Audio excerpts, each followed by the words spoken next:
Prime Minister Andrew Holness on Friday announced plans to decommission the Riverton dump. It's part of a plan to improve waste collection in the country. Now, as you'll hear in this report, more private companies will also become involved in waste collection in Jamaica. The Riverton City Dump in Western St. Andrew is the country's largest disposal facility. The site bustles with activity daily, from trucks taking solid waste into the site to farmers raising animals for consumption. But could it all come to a halt soon?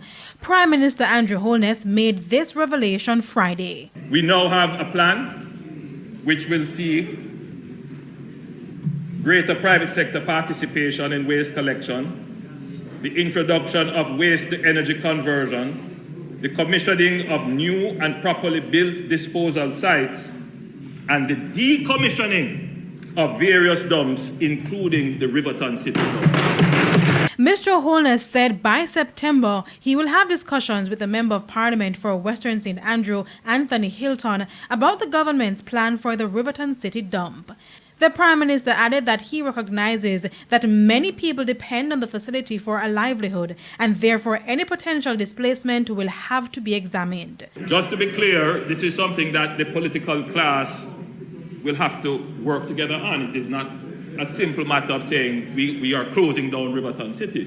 People depend on it for their economic survival. People live around it. So there has to be a process. Mr. Holness called waste collection in Jamaica a perennial problem. The situation is at the worst it has been in years, with many residents and business people lamenting the poor garbage collection schedule. Individuals say oftentimes they do not have their garbage collected for months. The National Solid Waste Management Authority, that is responsible for collection, said the issue is caused by a shortage of trucks. The government said it intends to bring an additional 50 trucks into the island soon to bolster the local fleet. Kelisha Williams, TVJ News.